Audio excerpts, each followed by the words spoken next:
Hi friends, welcome back to my channel. இன்றைக்கி நம்ம என்ன ரெசிபி பார்க்க போகிறோன்னா ஒரு முட்டை வச்சு சூப்பரான முட்டை மசாலா தாங்க பார்க்க போகிறோம். ரொம்ப சிம்பிளான ரெசிபி, ரொம்ப நல்லாயிருக்கும். இந்த ரெசிபியை நீங்கள் எப்போவும் ஆர்டினரியாக முட்டை செய்கிறது பதிலாக ஒரு தடவை இந்த மாதிரி ட்ரை பண்ணி பாருங்கள், ரொம்ப நல்லாயிருக்கும். இந்த ரெசிபி நம்ம ரைஸ்க்கு, அதாவது பருப்பு சாதம், அப்புறம் சாம்பார் சாதம் இதுக்கெல்லாம் யூஸ் பண்ணிங்கன்னா ரொம்ப காம்பினேஷன் நல்லாயிருக்கும். ஸோ இந்த ரெசிபியை கண்டிப்பாக நீங்கள் எல்லோரும் ட்ரை பண்ணி பாருங்கள். அதுக்கு முன்னாடி என் சேனலை யாரும் சப்ஸ்கிரைப் பண்ணலன்னா கைண்ட்லி சப்ஸ்கிரைப் பண்ணிக்கோங்க. அப்படியே பக்கத்தில் இருக்க பெல் ஐக்கானையும் டர்ன் ஆன் பண்ணிக்கோங்க. அப்போ தான் நான் போடுற ரெசிபீஸ் எல்லாம் உங்களுக்கு உடனுக்குடன் வரும். இப்போ வாங்க இந்த முட்டை மசாலா எப்படி செய்யலாங்கிறத பார்க்கலாம். இந்த எக் மசாலா ஃபஸ்ட் செய்கிறதுக்கு நான் இன்றைக்கி 4 முட்டை எடுத்திருக்கேன். இந்த 4 முட்டையும் நம்ம ஃபஸ்ட் பாயில் பண்ணி எடுத்துக்கணும். நல்லா வேக வச்சு எடுத்துக்கோங்க. அரை வேக்காடு அப்படியெல்லாம் எடுத்துடாதீங்க, ஏன்னா நல்லா பாயில் பண்ணி எடுத்தால் தான் இது நல்லாயிருக்கும். ஸோ நல்லா வேக வச்சு ஃபஸ்ட் முட்டையை எடுத்துக்கோங்க.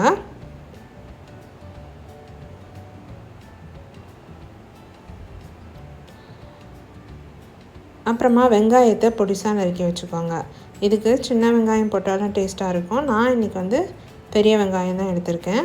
இப்படி பொடிசாக நறுக்கி எடுத்துக்கோங்க. ஒரு பெரிய வெங்காயம் எடுத்துக்கோங்க. 4 முட்டைக்கு ஒரு பெரிய சைஸ் வெங்காயம் இப்படி சாப் பண்ணி எடுத்துக்கோங்க.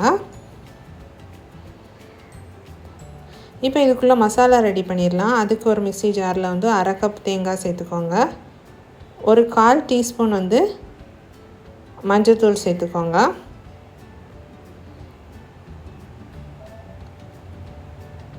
அது கூடவே 1 டீஸ்பூன் மிளகாய்த்தூள் சேர்த்துக்கோங்க.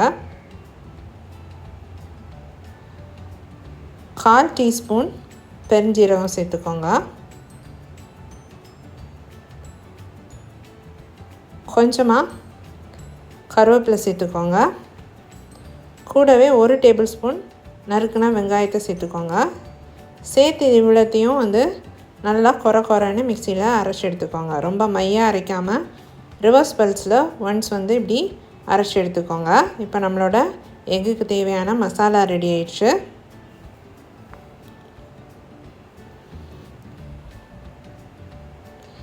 இப்போ முட்டையோட தோடெல்லாம் எடுத்துடலாம். அவுட்டர் ஸ்கின் அவ்வளோத்தையும் ரிமூவ் பண்ணி எடுத்துக்கோங்க. இந்த முட்டை வேக வைக்கிற டைம் நம்ம கொஞ்சமாக அந்த தண்ணியில் உப்பு போட்டு வேக வச்சோன்னா இந்த முட்டை கிராக் ஆகாமல் நமக்கு முழுசாக இப்படி கிடைக்கும். ஸோ நெக்ஸ்ட் டைம் நீங்கள் முட்டை வேக வைக்கிற டைம் வேக வைக்கிற தண்ணியில் கொஞ்சமாக உப்பு சேர்த்துக்கோங்க. சேர்த்துட்டு வேக வச்சிங்கன்னா இப்படி நமக்கு தோடெல்லாம் கிராக் ஆகி முட்டை வெளியே வராமல் ஃபுல்லாக இப்படி கிடைக்கும். ஸோ இப்படி ஒருக்கா ட்ரை பண்ணி பாருங்கள். இப்போ இந்த முட்டை எல்லாத்தையும் நம்ம குட்டி குட்டி பீசஸாக கட் பண்ணி எடுத்துக்கோங்க. ரொம்ப பொடி பீஸுன்னு வேண்டாம், ஓரளவுக்கு சின்ன பீசஸாக கட் பண்ணிக்கோங்க.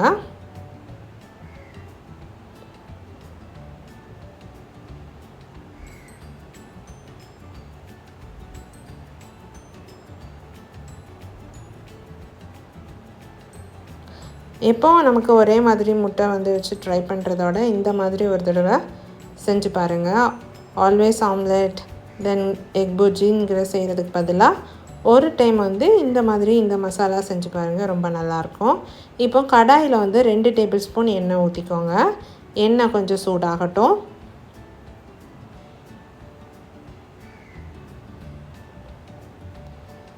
எண்ணெய் சூடானதும் அதில் கடுகு சேர்த்துக்கோங்க. 1/4 டீஸ்பூன் கடுகு சேர்த்துக்கோங்க. கடுகு நல்லா பொரியட்டும்.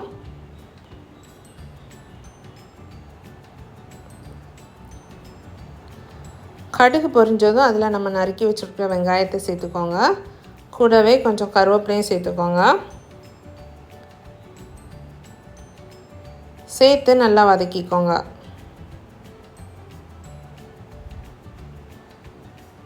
இப்போ வெங்காயம் நல்லா வதங்கினதுக்கப்புறமா கொஞ்சமாக உப்பு சேர்த்துக்கோங்க. தேவையான அளவு உப்பு சேர்த்துக்கோங்க.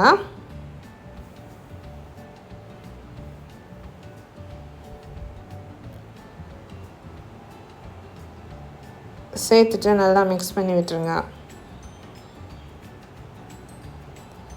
இப்போ நம்ம இதில் நம்ம ரெடி பண்ணி வச்சுருக்கிற மசாலாவை சேர்த்துக்கோங்க. அரைச்சி வச்சுருக்க மசாலா சேர்த்துக்கோங்க. அது கூடவே நம்ம ஒரு 1/4 டீஸ்பூன் வந்து கரம் மசாலா சேர்த்துக்கோங்க.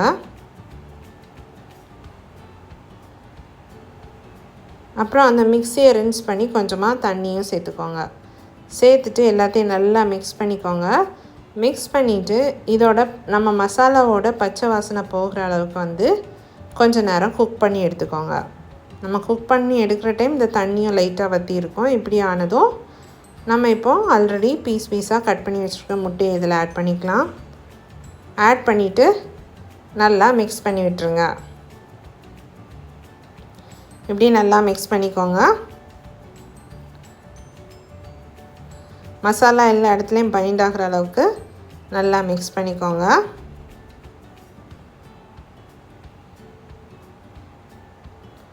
ஓரளவுக்கு நமக்கு எல்லா இடத்துலையும் மசாலா வந்து நல்லா கோட் ஆயிடுச்சு.